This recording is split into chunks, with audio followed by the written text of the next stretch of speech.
It seems to me that nothing will ever be enough for the evil in this world. Our country has become unrecognizable. These people have perverted the truth to the point that they motivated the murder of my husband. They have continuously tried to assassinate the president, and anyone who stands in their way is labeled hateful, racist, fascist, and every other trigger word that is grossly dishonest. We want the best for our country. They don't. This is why Charlie started Turning Point USA in the first place. He didn't trust the radicalized liberal teachers. And this past Saturday, it was a school teacher, of all people, a school teacher, that attempted to change our history for the worst with bullets. And everyone is asking why I even went to the White House Correspondents' Dinner. And it was because many of the journalists in that room have attempted to dehumanize me, and I wanted to meet some of them face to face, quite frankly. Why have a conversation about me when you can have a conversation with me? So, for example, a journalist from the Daily Mail came up to me. She introduced herself, and she was very gracious. She was saying, "You look so beautiful. I'm so sorry for your loss." To which I replied, "It is so nice to put a name to the face, especially with all of the slander, the lies, accusations that are out there surrounding my husband's murder and myself." And I said to her, "You know what's so interesting? This is my first time at the White House Correspondents' Dinner, and I find it so fascinating, the dynamic that is going on right now, because everyone is all dressed up, and you guys are co-mingling in and out of each other's cocktail parties. And so for one night, you are able to put aside all of your differences for the sake of freedom of speech. And then by Monday morning, things will go back to being an absolute bloodbath between all of you." To which she replied, literally, she said, "I know. Isn't it special, right? Isn't tonight so special?" And following that conversation, it was time to take our seats, and we went into the big ballroom where the dinner was. And one of the first things I noticed when I walked into that room was quite literally the proximity of the opposing outlets to one another. So you have one table here that's Politico, and another table here that's Fox, and another table here that's WAPO, and you're all crammed together, elbow to elbow. And to make the night even more of a spectacle, every single 10-person table had 10 bottles of wine. And the president of the White House Correspondents Association, she did a great job of trying to make the evening have that feeling of Americana. You know, we were in a room celebrating freedom of speech despite our differences. And the U.S. Marine Band performed the national anthem so beautifully. And then shortly thereafter, gunshots rang out and total chaos ensued. And you guys have all seen what happened next because there are 1,000 videos of it. So let's discuss that fact for a second. If you were in that room, you had no way of knowing what the status of the shooter was, how many there were, or honestly, really anything. It was just utter chaos. And so during an active shooting, these journalists are using their phones to find moments to capture for clips. They were so concerned about getting a video in a room with an active shooter that they could have accidentally and quite literally filmed themselves being shot.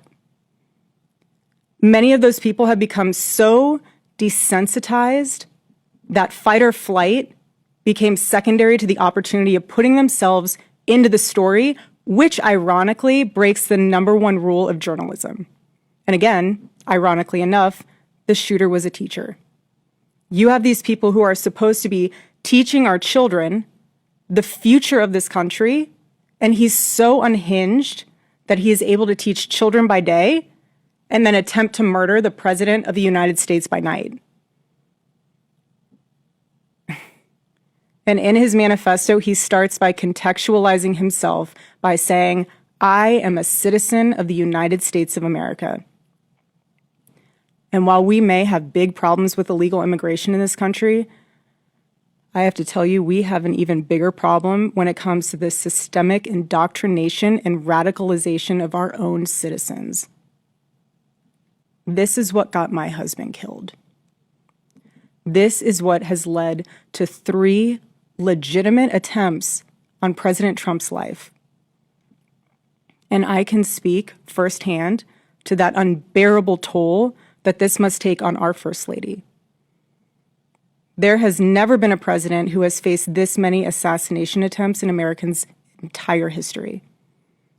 And after each one, the reaction from the far left has been, at best, a shrug, and in some cases, a sick disappointment that the shooter was unsuccessful.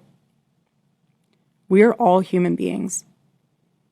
And if you can just pause and just take a minute and ask yourself, how would you feel if even just one person made cruel jokes about the attempted murder of your loved one?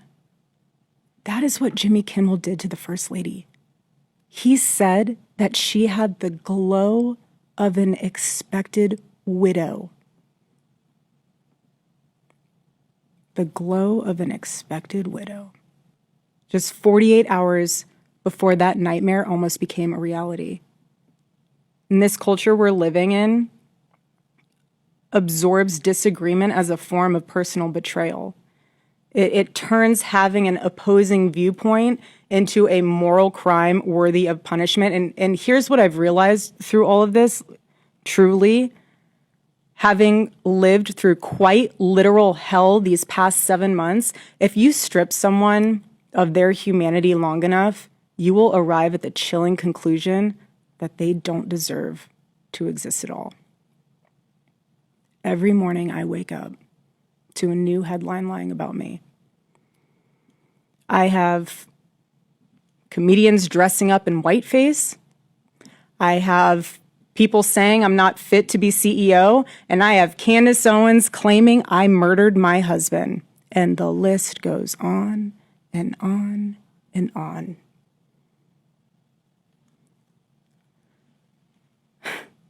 There is a serious epidemic of dehumanization plaguing this country. The most unthinkable tragedies have now become commonplace in our daily headlines, and yet the media finds a way to conveniently explain away violence. This is what we're up against. This is what we're up against. What is happening right now is something none of us can afford to ignore. The evil forces working to divide us, to distract us, and to pull us apart has never been stronger. This is a moment for Americans to come together and decide what kind of country we are going to be before we lose our country altogether. In Romans chapter 12, verse 21, it says, "Do not be overcome by evil, but overcome evil with good." And this is why my husband created Turning Point USA, so we could have civil discourse and debate and open dialogue, because when we stop talking to each other, bad things happen. I am choosing to fight for America, for my children, for your children, and for our humanity, because we all need to do our part. And by the grace of God, we will succeed, and America will remain what she was always called to be, a shining city on a hill, a light to the world. So let me give you a perfect example of how it's done. My husband did it best and left us the blueprint on how to have uncomfortable conversations with those who disagree. Buckle up, everybody. Here we go. Here we are with Mrs. Erika Clark coming in through to share with us some words that are from the heart, to everyone out there, saying when people stop talking, really bad stuff starts. And bad stuff starts when you stop having a human connection with someone you disagree with. It becomes a lot easier to want to commit violence against that group. My husband with a heart. So in the comment section, one comes in to say, been waiting for this. Another also saying, we are united in prayers with you. Another saying, a woman of true integrity, grace, and honor. We are behind you, Erika. Thank you for your obedience, Charlie would be so proud. And I'm saying, with your heart and soul, Erika. So what do you think about this? Like, comment, like, share, and also subscribe to the channel. Bye bye and ciao ciao.